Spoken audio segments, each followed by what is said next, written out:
Welcome to the Small Steps, Big Wins podcast. I'm dedicated to helping you take control of your life. Together, we'll explore practical tips, expert advice, and inspiring stories to help you overcome obstacles and achieve your goals. Making small changes is possible and can lead to big results. Are you ready? Let's go do this. Well, Teresa, I'm glad you're here. You know what? I have to tell you, you wound up on Austin Linney's podcast. And I almost fell off my chair because I know Austin. That's so funny. And I was like, and so I texted him. I'm like, yo, you have Teresa on your podcast. She's coming on my podcast in a couple weeks. So He's like, oh, small world. And then I made the connection. It's like, oh, it was you, me, and Mandy McAllister, and he knows Mandy. So that's how I was introduced. It was good fun. It was really nice to chat to him. Yeah, he's just an interesting guy, isn't he? And I love his podcast too. I mean, I love yours too. You know, your podcast, his podcast. I mean, everybody puts out great stuff. And you know what? I have to tell you, I am honored that you're here because I realize you do mostly solo podcasts. You don't take too many interviews. So I feel very special and honored that you are joining me. And Teresa, I'm going to let you start your story and give whatever background you would like. My pleasure. So I'm Teresa Heath-Wearing, and as it stands today, I am a business and mindset coach, and I help business owners who have online businesses because I have an online business. So many, many years ago, about how many years now? I bet we're almost like 19 years. I did a degree in marketing, and I spent 10 years in marketing doing all the different roles you can imagine, working for teeny tiny companies, right the way up to huge companies like corporate marketing for Land Rover UK. So I kind of did it all. There wasn't, in those 10 years, there wasn't much I hadn't done from a marketing point of view. Like ridiculous stuff like fax marketing. I mean, fax marketing, that is hilarious.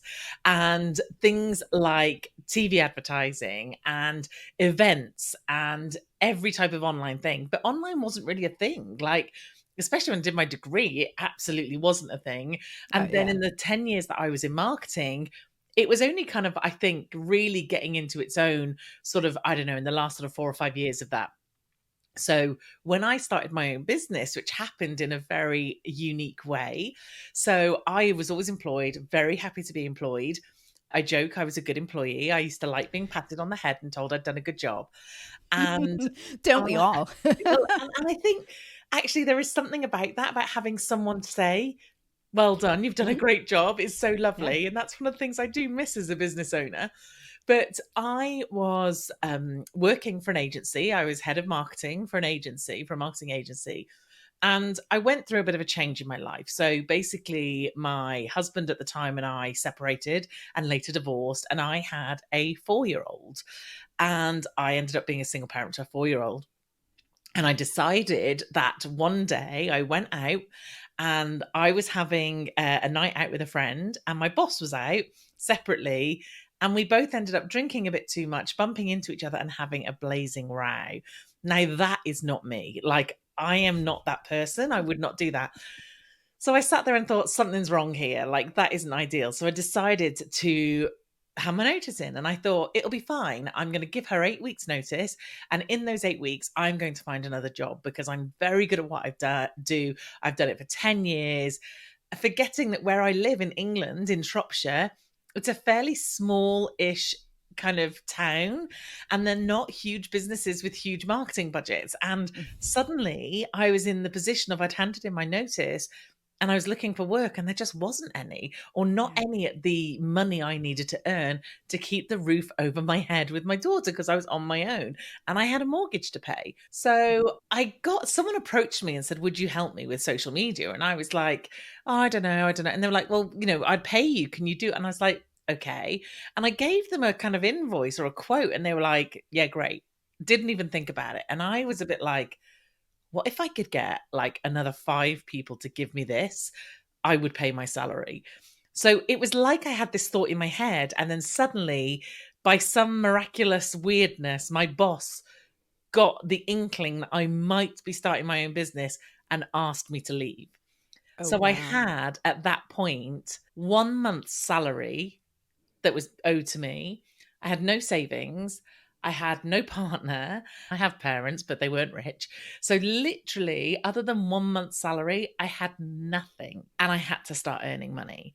So I did what I guess I had no choice in doing, but went out there and hustled and found myself clients and started to build what turned into a marketing agency. So I created this business. I was consulting for people. We were doing things for people. And after about a year or so of doing it and working my backside off, now I always worked hard. I was one of these employees that always did over my hours, always, tried really hard.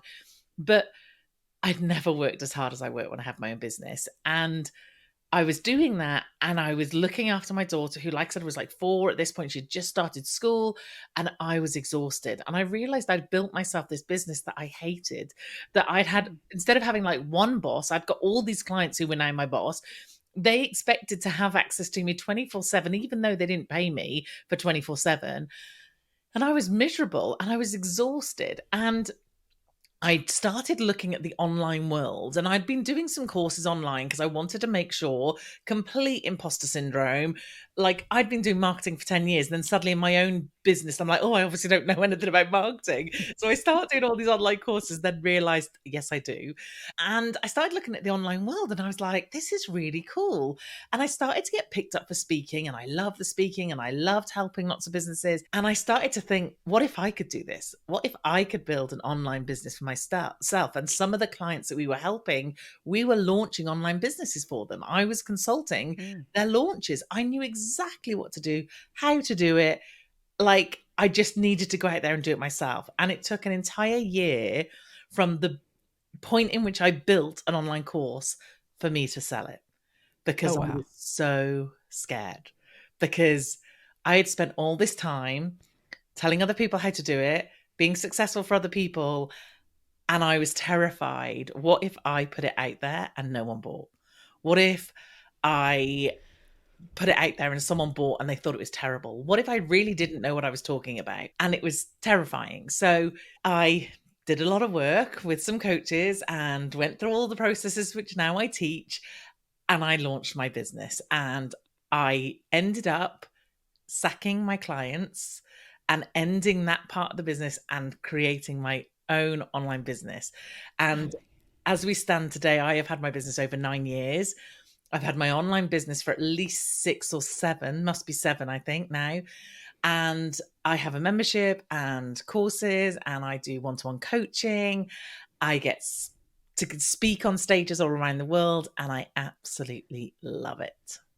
Oh my God. That is like the best story ever. First of all, small steps, big wins. Starting with nothing, you've got 1 month savings, and that's it. And you realized when you are backed Mhm. into a corner, it's like you just go and perform, you just go do. So at Yeah, that point, you're afraid, but then action trumps the fear.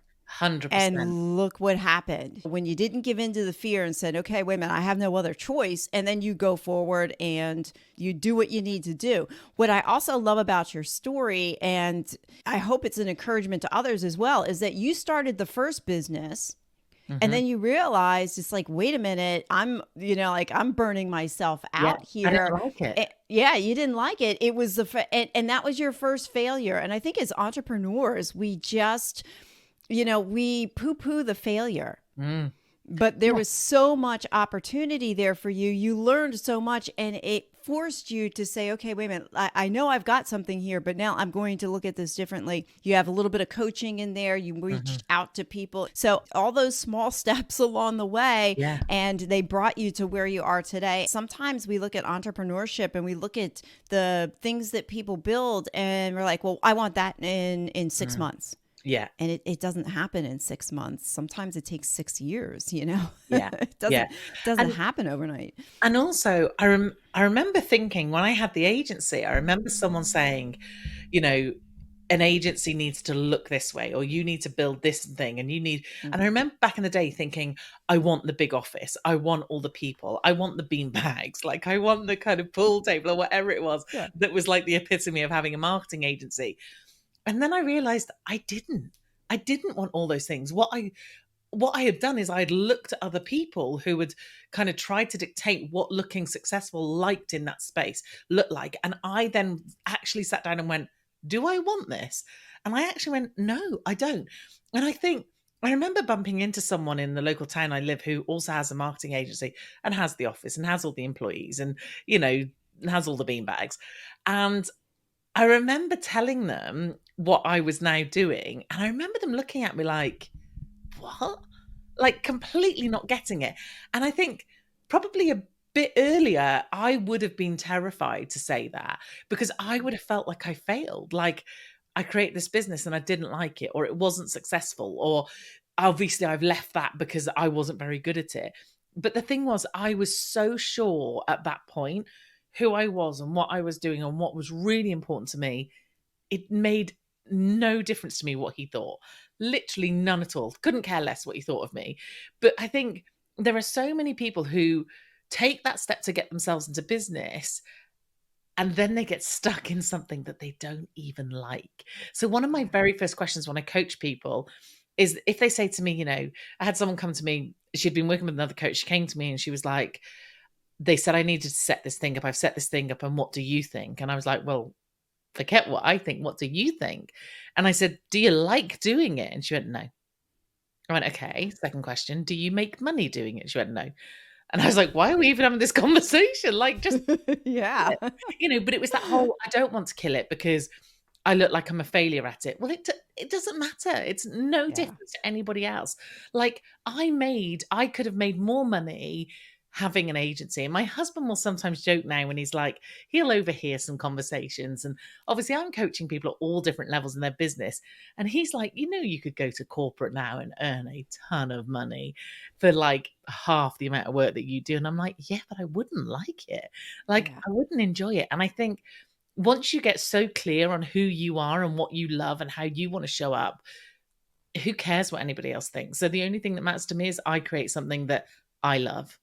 Yeah, that's an excellent point. How many of us wander around either stuck in a job we don't want to do, Mhm. or we allow the outside influences to, dictate to us what we think we should do or what something should look like. And like you said, you had to do work to figure out like, why do I want this thing? What Yeah. do I really want? Was that like an organic process for you, or did you have an aha moment where you went, wait a minute, everybody's telling me what they think I should think, but I'm going to do it this way? I think there was lots of aha moments. Like there was a really good, and it's a great story, aha moment when I actually launched the course.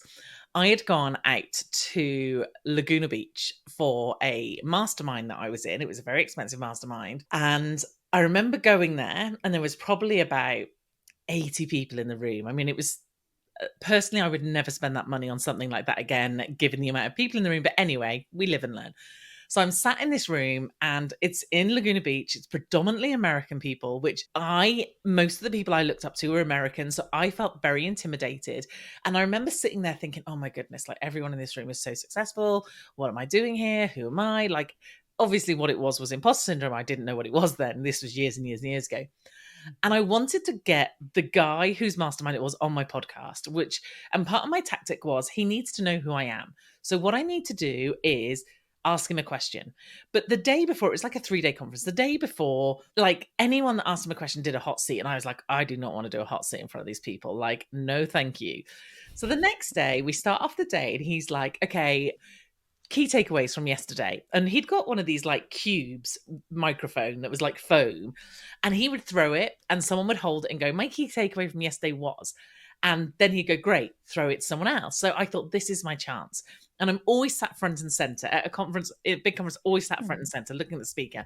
I thought, this is my chance to speak. I'm British, I'll stand out. Hopefully he'll remember me when I speak to him later. So I have my hand up. He says, throw it to her. He throws me, or they throw me the cube microphone. I catch it. That's the first scary thing. Someone throwing you something while everyone's watching. Like, there's no way I'm going to catch this. Anyway, caught it. He said, what was your key takeaway from yesterday? And I said that I'm not showing up as the CEO as I should be for my business. I get ready to throw it again. And he goes, why? And I sit, and I'm like, no, this isn't how this works. Like, you're not meant to ask me why. You're meant to just go throw the thing. And I said, well, I have this little course that I've done and I've not sold it yet. And he's like, hang on a minute. Listen, like, first off, just listen to your language. This little course. Anyway, so we carry on talking. He's asking me the question and he's like, why haven't you sold it? And I was like, well, it's not the right time. And oh, well, I probably need to improve this. And oh, well, I probably need to change the tech here. Like every flipping excuse I could think of. And he's Oh my rightly gosh. kind of called me out and he's like, no, really, why haven't you sold it? And what you need to know is as he's doing this, he's walking round the back of the room, which means I am now turned and faced the room. So not only is he like giving me this hot seat, which I don't want, but he's now making me face all of them as I'm doing it. And I'm like, okay, well, I guess I'm a bit, worried. What if I sell it and no one buys it? And what if this? And what if this? And so we have this conversation and he said, so you're scared of failing? And I was like, yeah, I think I am. And he said, okay. He said, so how many have you sold so far? And I was thinking, this 10-minute conversation we just had, I've told you. I was like, I've sold none. He said, oh, so you failed already then?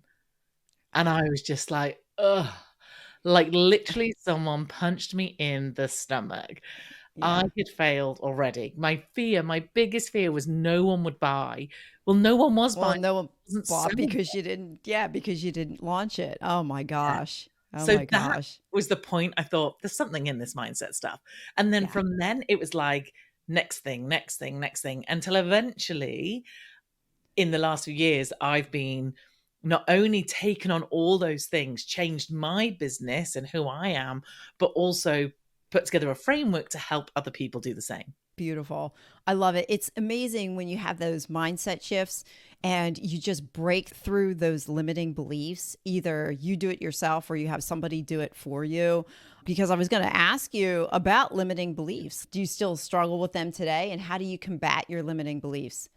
I think like when you do this mindset work and when you do personal development work, I think you think that I'm going to get to a point and I'm going to be fixed. Like I'm never going to have a problem again. I'm never going to worry about it. I won't have imposter syndrome. I won't have You mean limiting it beliefs. doesn't work that way? Unfortunately, not so. I'm sorry to disappoint you, but it definitely Oh, doesn't. darn. I thought it was one and done. Like, and honestly, we joke, but people do. They really, really Yeah. do. Or they think we walk around in this really like blissful, amazing life where we're so grateful for everything all the time and everything is just so aligned with us. That isn't true. Like, tough things still come our way. Things still Yeah. come and knock us over. The difference now is that I pick myself up and I move direction much faster than I would have done. So I still have limiting beliefs. I still have moments of this isn't going to work. What the hell am I thinking? And literally, like I can give you an example from last week when I had them, the Mhm. difference is the limiting belief changes itself as in what you believe, because obviously when you do something you move forward and you don't have that limiting belief, but then what will happen is something else is coming for you. So you might not have the same limiting beliefs as I had 2-3 years ago because I've passed that now, but I Mhm. have new ones. So for me, what I can do because of all the work I've done and because the fact that I coach, the fact that I've had amazing coaches, is that I can recognize that really quickly. And then when I recognize it, I can turn it. So the minute I recognize, okay, why am I thinking this? And then I kind of have a discussion in my own head, or I might journal it out. Just this morning, I was listening to a podcast that talked about the same about, if we keep telling ourselves that we can't do something or we are a certain way or we have this certain limiting belief, we're only ever going to prove that right. So I Right. find it really easily now to recognize it, to then work on it. And some of the things that I do to work on it is I look for proof other than the belief that I've got. So this thing isn't going to sell. Okay, well, has nothing ever sold, or has no one Mhm. ever sold a course like this Right. or a membership like this, or has no one ever gone from this point in their life to this point in their life? Well, no, we Right. know that's not true. We know there are people out there doing it. So that's the thing. It's the whole thing of when you buy a car, when you're thinking of buying a car and it's a blue Audi RS3 or whatever it is, which is just all my husband was talking about the other day. Now, I am likely to see blue Audi RS3s everywhere I look. Now, it's not that suddenly they released a few more just to get me to buy one. It's the fact that my brain is now geared up to look for it. So in the same way as if I thought to myself at the beginning of the day, I'm going to have an awful day today and it's going to be terrible, Mhm. and I've got call after call after call and I'm going to be exhausted. Well, all it's going to do is prove me right. Whereas if Yeah. I try and change that belief and go, okay, this is going to be brilliant, or this is how I want to think, or and at the time, sometimes we can't make ourselves kind of bring in those thoughts easily. So we have to actually go, who do I know that proves me wrong? One I used to use all the Mhm. time before I became a speaker was, I live in a larger body and I didn't see many people on stage who looked like me. I didn't see many people who I went to conferences and they were always slim and stunning and like beautiful humans. And I used to look at them and think, there isn't people like me on there. And then I used to have to say to myself, is there no one on this earth that has ever been successful who lives in a larger body?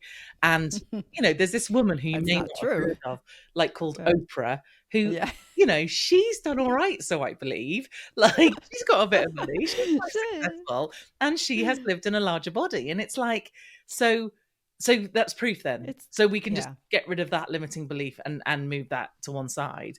And then also kind of like thinking about one thing that we've been doing some work on recently as well in my group coaching is, if because some of the things we do is we kind of set our lives up based on what we believe. So if I believed that the only way that I could speak on stages was if I was a skinny size 0, then what would I do differently if I was? So asking yourself, so, okay, if that's the thing that's stopping me, that's holding me back, whatever the thing is that's holding you back, whatever the limiting belief is that's holding you back, think to yourself, okay, well, if that wasn't there anymore, what would I do Mhm. differently? How would I show up differently? If I knew I couldn't fail and loads of people would buy my thing, how would I show up differently? And then actually write that down. I find all these things so useful when you physically write them. Mhm. Write that thing down. And I did this exercise in my group coaching the other day, and I was like, okay, what's the one thing that's holding you back? Okay, if that thing was no longer there, how would you act differently? And now, how can you start doing that today? Like, so Mhm.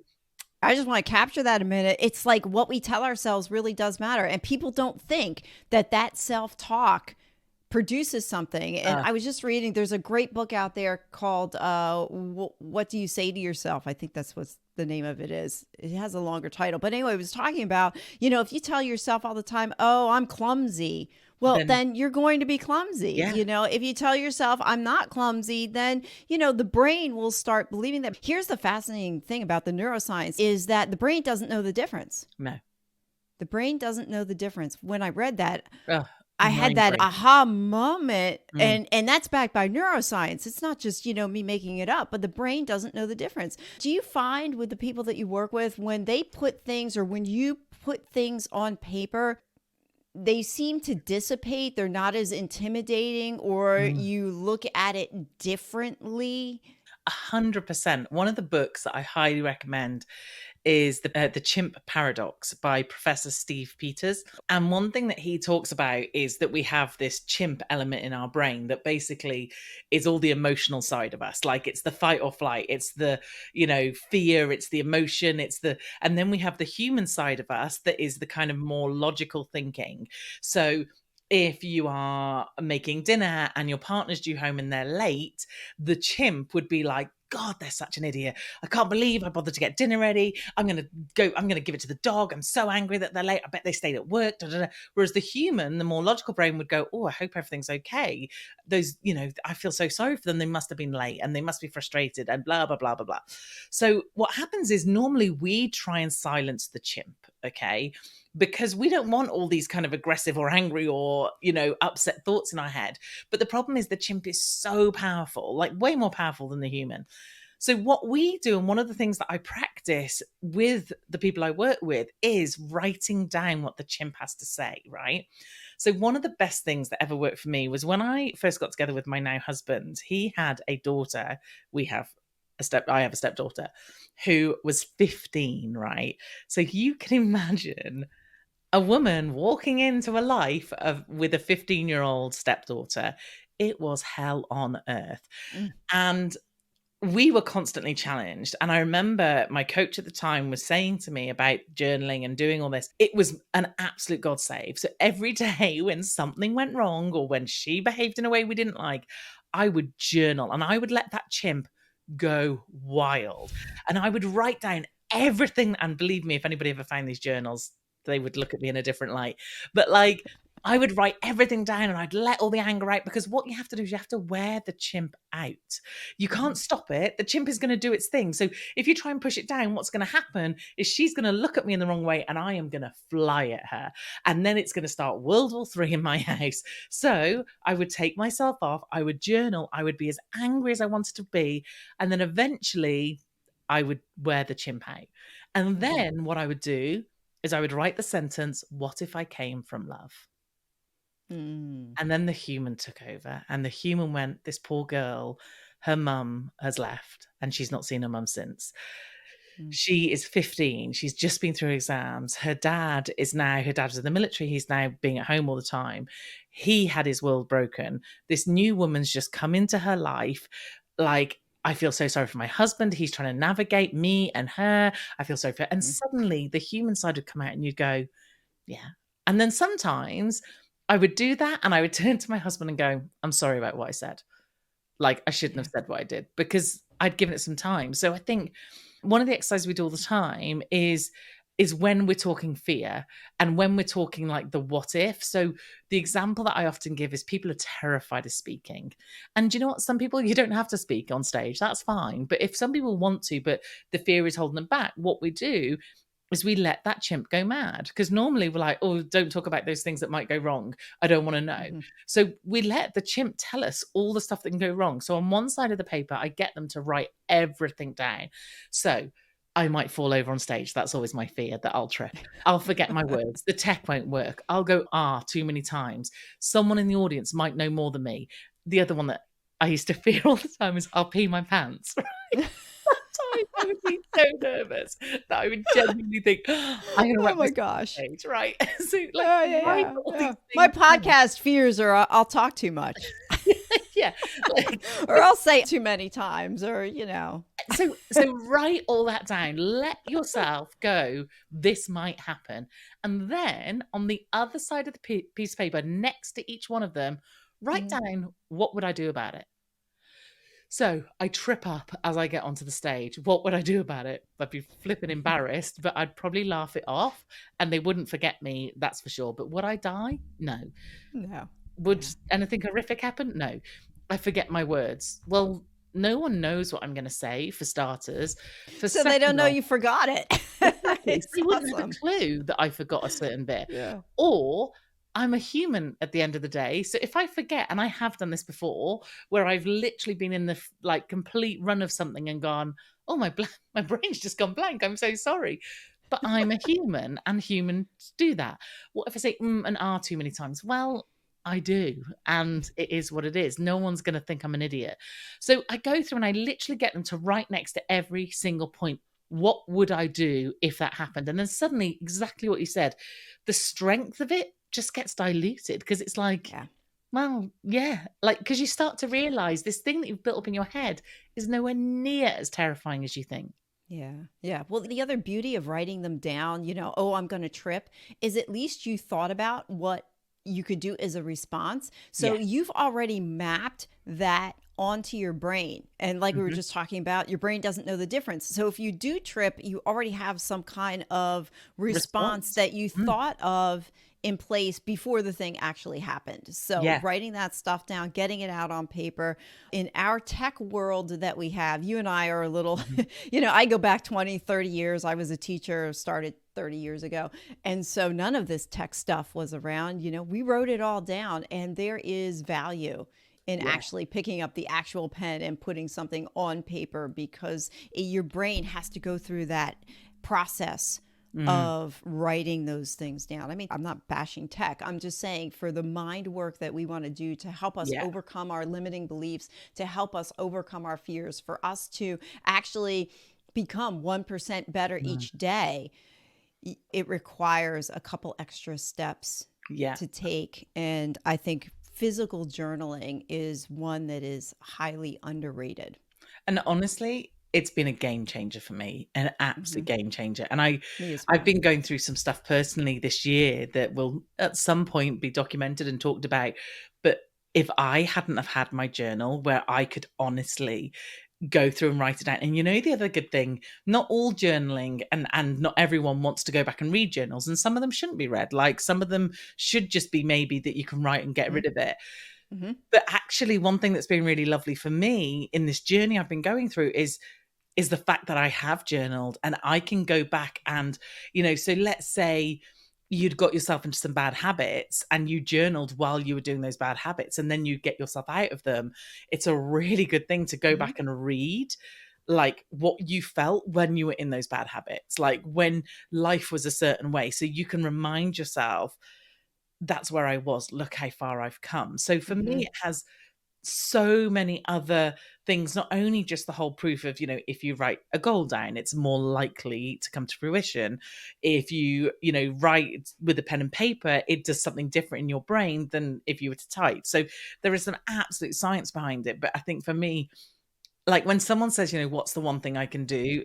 Journaling for me is huge. I want to go back to earlier when we were talking about people from the outside having thoughts and talking Mhm. to you about what to do or not to do, and you in your own voice. How did you eventually say, you know what, this is outside noise? Okay, thank Mhm. you, but I'm going to do this myself. How did you make that transition to quiet what was out there and being able to differentiate between, okay, that's a good idea, maybe I'll take this or that. No, that's not a good idea, as opposed to Mhm. having every idea on you. And it's like, oh, yeah, I got to take all of this. Can And you I talk a think little bit about your process? Yeah, and that is such a common thing, especially when people are new in business, because you don't know what else to do, and you automatically and understandably look to other people. And it's not that you should never look to other people, it's that you need that filter in your brain that goes, this is important, this isn't important.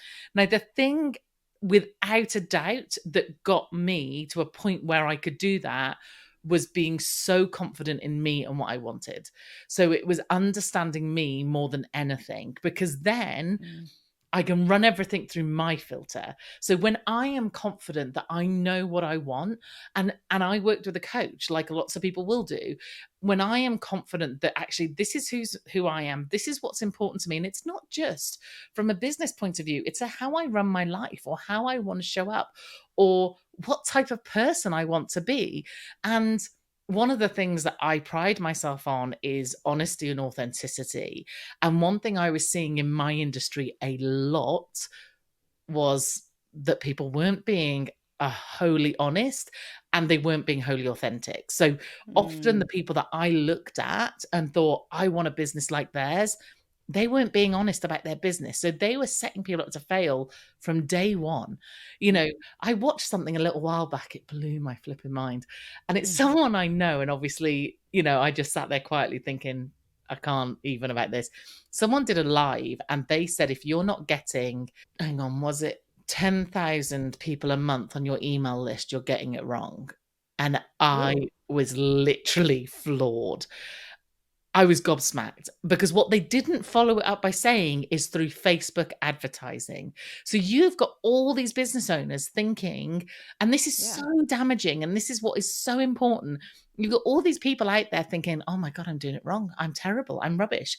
Why can't I Hmm. make this work? Why isn't this working? It's like, because it doesn't work for anybody. That is not a realistic thing. And also, this person is huge. Their advertising budget is massive, and I mean Hmm. millions a month, right? So if you were at that level, then yes, I would understand that you should be bringing on 10,000 plus a month in your email list with the money that you're spending on Facebook ads. Hmm. But probably less than 0.5% of people in my industry are at that level. So no, Yeah. the average person, me, people I coach, they're not going to be bringing in those people. But like I said, the problem is the kind of authenticity and honesty and the kind of laying it all out on the table. Again, strange enough, this same person did a webinar months and months before, and one of my students saw it and they contacted me and they said, they've just said that on the webinar that this guy launched a course and he only had an email list of 180 people and he made $30,000. I was like, right. And he was like, well, my list isn't very big. I could do the same. And I'm like, they didn't tell you anything else. They didn't tell you, has he got a big Facebook group? Has he got a podcast that loads of people listen to? How much was his product that he was selling? Because he could have sold like 2. It could have been 15 grand each. Like, and if you said he sold and he sold it to 2 people, that doesn't sound as impressive as $30,000. Like, and it's not that I'm saying they're not telling the truth. They're not telling the whole truth, and be honest about it. And I think for me, when I realized that that was one of, and it's a real hard line to have when you are in the world that I'm in, to go, I'm going to be honest, but I'm also going to motivate you, because people want to hear that it is quick win and it's easy and it's, do this one trick and you get all this money. Because that's what sells. Of course it does. Like, that's what sells, you know, and I think, and it goes back to what we talked about also, is just, people forget it takes a long time to build a runway. Yeah. We see you're very successful. You love what you do. You've built this business, but people forget that, wait a minute, you started in a really low place. Yeah. You worked your tail off for a year. You rebranded yourself. I mean, it was a process. And I hear you. I get frustrated too. I'm in those webinar rooms from time to time. And as a new entrepreneur, any new entrepreneur or new business owner, that could be so discouraging. Oh, and to hear that, then your completely. brain gets mapped on it. And then what we talked about before, about what you say to yourself, and then you go down that road of, oh, well, I must be doing it all wrong. I must be worthless. I must be this. I must be that. And what I love about what you teach and what you talk about is you bring out people's individuality. You magnify, I don't know whether or not you realize it, but you magnify, like you said, authenticity, but you magnify, hey, be yourself. Yeah. And just because it works for that person doesn't mean it's going to work for you, but we're going to find the things that are going to work for you. We'll pull out those common threads, and we're going to use who you are and what your why is and why you are doing what you're doing. Because without purpose, whatever you do, when it becomes difficult, you're not going to stick with it. I need you to just write all that down and like record it, and then I'll just play it and go, this is what I do. Like, that would be amazing. You just summed up it perfectly. Thank you. Oh, you're quite welcome. Yes. Yeah. I will definitely make it available to you. You're so right. And I think that for me, when you get clear on who you are, what you want, what's important to you, you can then take some information and go, yeah, no, not for me. And it's not like it's not for me forever. It could be not for me right now. Like, one thing that often used to come up was like morning routines. Okay. Well, when I started my business, I had a 4-year-old and I was a single parent, right? Don't even talk to me about a morning routine. Like, there's no miracle morning going on there. The miracle, you get up. The miracle was I woke up this morning. Yeah, exactly, right? So this is the thing. This is where sometimes this blanket kind of everybody do this is like, no, this doesn't work. And it's like, so for me now, I talk a lot about, well, this is what I did and this is what I do. If that works for you, great. If it doesn't, then like you said, we'll find something that does. So now, and also one of the things we talk about as well a lot in my world is your season of life. So my season of life now is very different from when I first got started. So I do have a morning routine. I have my habit tracker that's on my desk next to me, where I track all these things that I want to do every day. And I'll meditate and I'll journal and I do the morning stuff, because I have a 13-year-old who I don't have to take to school because she goes to a school that isn't by me. So I physically don't have to do that.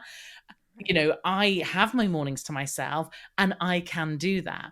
Whereas if she was little, when I had her when she was little, there was no way I could do that. So I think knowing who I am, what I'm doing, where I'm at, what's important to me right now, because like I said, some of my students that work with me, some of my one-to-one clients, they have young children. Well, 5-10 years time, their world will look very different from where it looks today. Absolutely. And that's great. We'll worry about that then. But so what's important now? And then you can start to go, okay, that's cool. I'm going to take that tiny bit. The rest I'll dismiss. But my coach said to me, she said, when you first got into this industry, I've worked with her for years. She said, when you first got into this industry, it's like you were trying to learn to play golf, right? And you looked at the next best player in my world, in my industry, and you saw how they were holding the golf club, and you saw that they were doing this with their hand, and you tried to replicate it exactly. And I did. Like, I literally looked at these people and thought, that's how I need to be. Then she said, you realized eventually, when I got to the gist of like, actually, this isn't me. She goes, then when you realize, you're like, hang on a minute, I don't want to be like this. She goes, so then what you did is you completely reversed everything. She goes, and then it was almost like you were sat in the wrong place, hitting the ball in completely the wrong place. And that didn't work either. But then what I did was I worked out what works for me and who am I and how this works. And then, like I said, I didn't need to copy what people did. I could listen to an idea and think, oh, that's a cool idea. Does that fit with me? Like, it saves you getting distracted when you know what your goal is, when you know what you're working towards and why you're doing it. You don't get those shiny objects. They do come along, but you don't get as swayed by them, because you can go, well, does this fit with where I am and what I'm doing right now? And if it does, great, let's do it. If it doesn't, then that can pause, and someone else can be wildly successful using that strategy, and that's awesome for them. It doesn't Right. mean it's going to be the same for me. And, Yeah. again, like you said, webinars, I've been on a million webinars. I've done a million, not million, obviously, it's a slight exaggeration there. Yeah. I have done a ton of webinars. I've watched a ton of webinars. I like doing webinars. Some people are god awful at them. Literally god Yeah. awful. And it's like, so that strategy isn't going to work for you because you're not very good. I mean, that's a bit You hard. can get better, or, you can hire somebody to do it. But yeah, I mean, at the end of the day, it's know yourself. Know Exactly. yourself. Know who you are. And if you don't know who you are, figure it out first. Because if you don't, what happens is you're just going to wander aimlessly through life, and you're really not going to figure out what it is that you want. And then when those shiny objects come along, shiny objects are an interesting thing, because shiny objects are good on the one hand because they give you an opportunity to explore a possibility of what that shiny object is. The problem comes in where you don't know who you are. If you don't know who you are, then any shiny object looks good. And you'll take over any shiny object because, well, somebody else said this was a really good shiny object. And then again, you're listening to that voice outside of you that's telling you to do something, rather than listening to the voice that's inside of you, that's your authentic self. So, And then when it doesn't yeah, work, who are you yeah, beating around the head? Not that person who's successful, because the problem is obviously with me. And it's like, the problem isn't with you. The problem is you've tried to replicate something that you've seen and it doesn't right. work. Or worst of all, and I've seen this happen, and it's happened to me, you've worked with a coach who has no interest or knowledge in understanding who you are and what's important to you. And therefore, all they're trying to teach you to do is a cookie cutter thing. Like, we had one of the programs I was in, and like I said, I've done quite a few programs. I've made a good few mistakes. And one of the programs I was in, the coach was really keen. It was a group thing again, to basically get people to launch, so they could say in their testimonials, we've had X amount of people launch and whatever. And this one woman and I got quite good friends, and she was completely changing her business. So I can't even remember what she was in, but it was like there was no correlation. So there was no customers that she could bring over. Like I said, it was completely different. This was her passion project, right? So she wanted to do this thing over here, no existing history of it, no customers, no one knew that she could do it, like nothing. And the coach had told her that by the end of the quarter, so less than 3 months away, she had to launch her online product. And she came to me and she's like, what do you think? And obviously, I was really aware that I was also in the same coaching program. This person is the expert. And this was years ago. And I was like, yeah, no, that's cool. Because I'm trying so hard not to be like, what are they talking about? Yeah. And I said to her, if you came to me and money is not a concern, because sometimes money decisions have to overtake, like, if you need to make money, you need Right. to make money. But money wasn't the biggest driver at this point. I said, if you came to me, I would say to you, if you can afford the luxury of spending the next 3 to 6 months building up who you are and why you're an expert in this area and growing your audience, that would be worth every single minute you spend on it. Like, you've got no audience. So you put something out to sell, there's no one who's going to buy it because you haven't got an audience. So she was like, okay, she said, good idea, da da da, goes on. We end up being on a coaching call together. And she even said, Teresa said, and I was like, oh God, please don't Oh, say no. that. Tell me that. Anyway, she ended up launching because the coach was very persuasive. She Right. sold to 2 people, both of which were friends. And within probably another 6 months, she had pivoted again because she thought that's not going to work. Well, no, you didn't give it the chance. You didn't have an audience. Like, you could be the best person in the world at that thing, but if no one knows you exist, it was never going to work. Instead of speaking to her and understanding her, and like I said, the one question I asked her was, how crucial is it that you make money right now? Like, because that would have changed my answer. But this is the problem. I think, if you're not super clear and the coach you're working with is more interested in their own agenda than yours, then there's a problem. And, you need to kind of get clear on who you are for that. I think coaching is something that people have to really dig into and figure out why you want to coach and what kind of coach you want. Mhm. I hired a coach not too long ago. It took me 4 months. And it's not that I didn't want you for my coach. I'm at, like you were just talking about before, seasons. I'm at a particular stage in my journey that for me to hire you right now is not, I'm not there yet. Yeah. I needed to back up a little bit. I hired a coach to help me get me out of my own way and to find my why and to figure out what's going on inside my head. I needed that first. And I think if you wander aimlessly from coach to coach, chances are you're not taking the time to dig in to find that person who actually is going to help you get from point A to point B. I think we get, there's coaching shiny object syndrome out there because there's so many of them. Take a minute, talk about what you've created, because you've created a lot of stuff. What do you have that it's going to help people out there that are thinking, wow, I really like listening to her. What does she have? So honestly, like, I have been in this game a long time, and I was talking to someone earlier about some client, and they were producing something, and I was like, oh, when I produced this, and I was like, God, this was good. Like, and it's so funny that you produce so much stuff over time that you're like, I forgot I had this. But basically, pretty much now what I do is I have my membership, my mastermind level membership, and one-to-one coaching.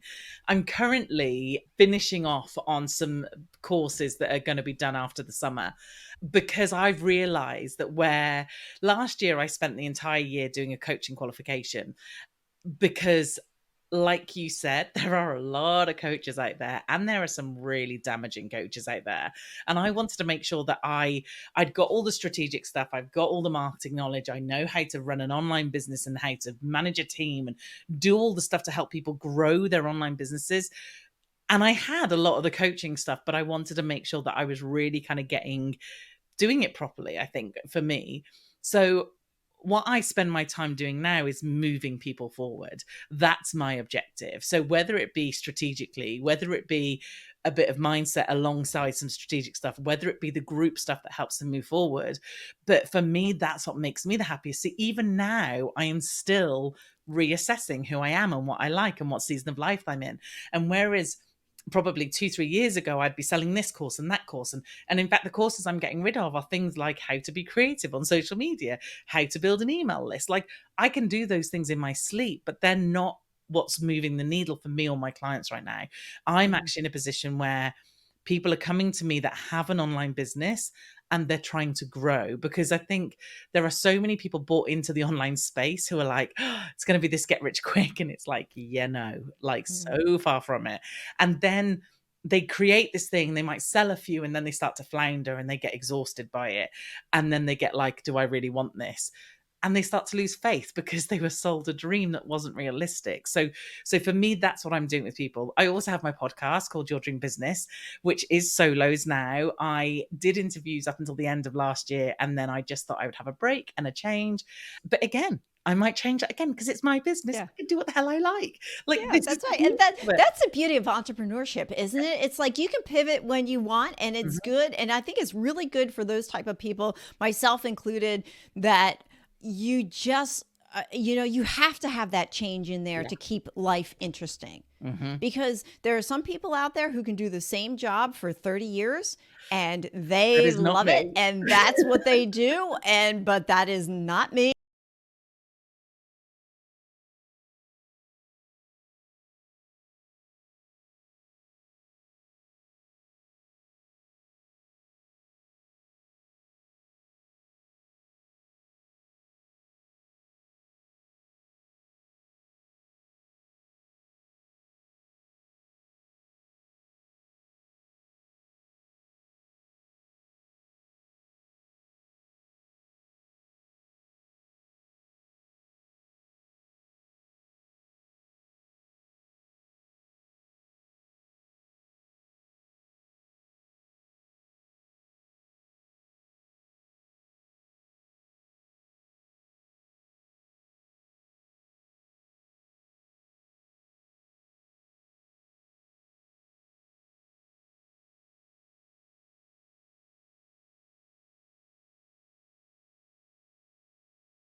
To you. So I have worked with one coach for years who is phenomenal and I adore her, but she is very much a coach when it comes to me as a person. So we do a lot of personal development stuff. We do a lot of inner work stuff. We do a lot of spiritual stuff.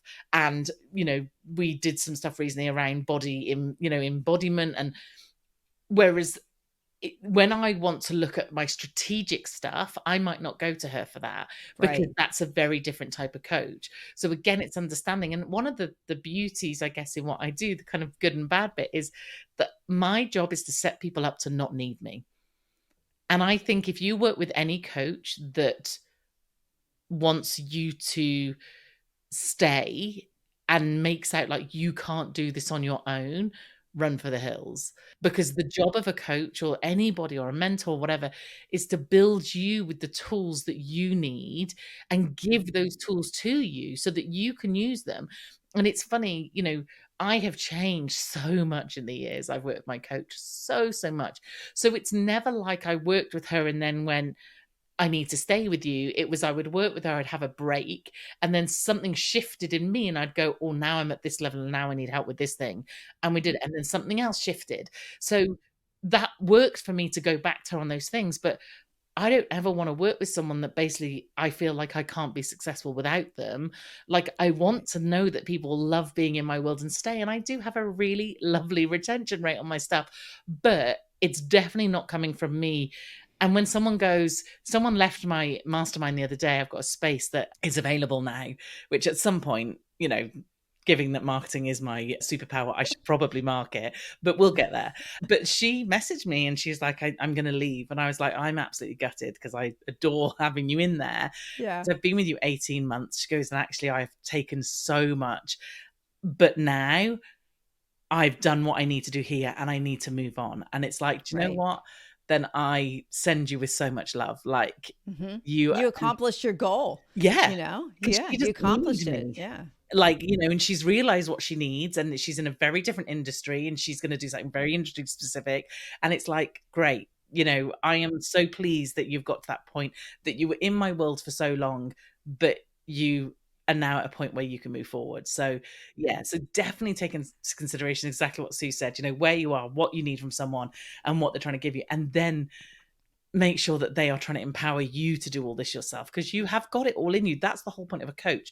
The coach's job is to show you that you've got it in you to do it, but then maybe add a tool in here and there to kind of just bring that out of you.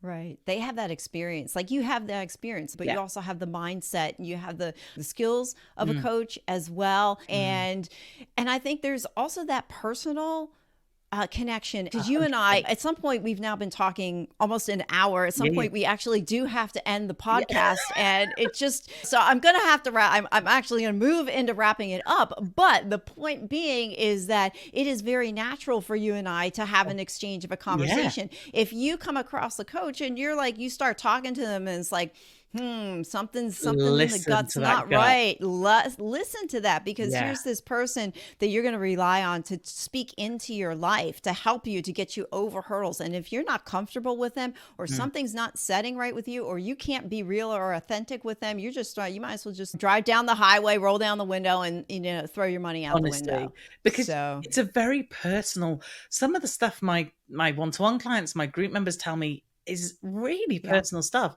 It requires a huge amount of vulnerability from them.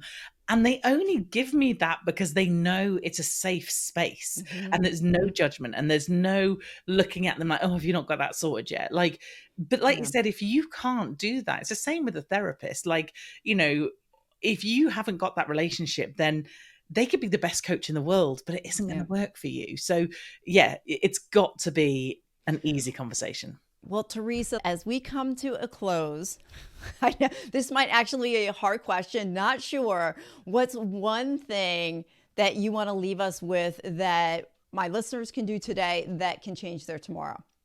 Okay, that is a great question. I'm just trying to think, given what we've been talking about. First thing that comes to mind. Okay, it's got to be to get clear on who they are and what's important to them. Everything else comes from that. Once you know who you are and what you really want and what makes you happy and what you don't want to do, that's as crucial as knowing what you want to do. Then you can start to really think about, this is what I want, this is what I'm going for. And like you said, that gives you the motivation to do it, because otherwise you run out of energy really, really quickly.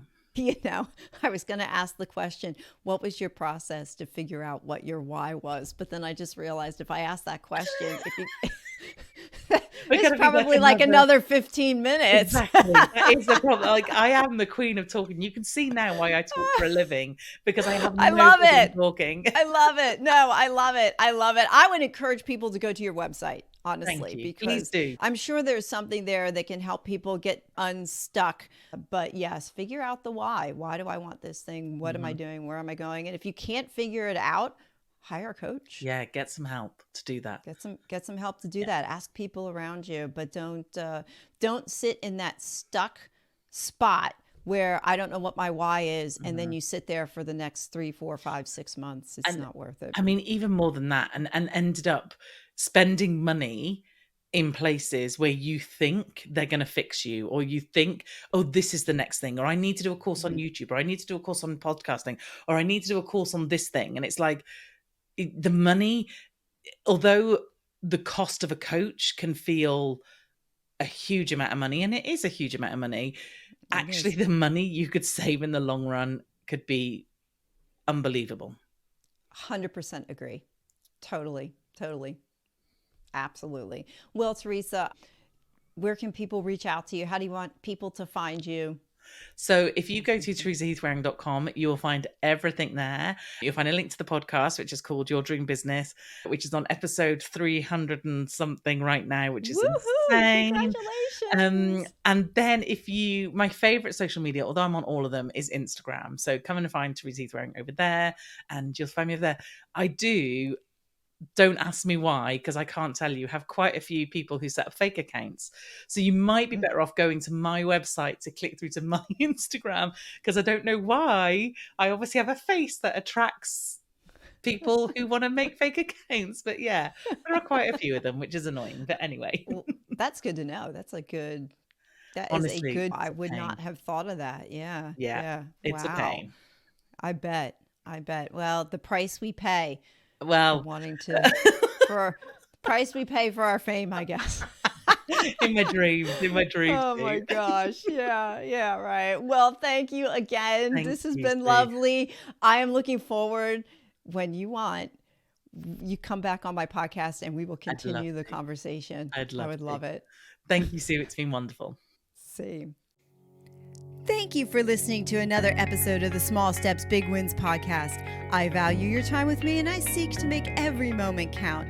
In order to make lasting change in your life, listening is usually not enough.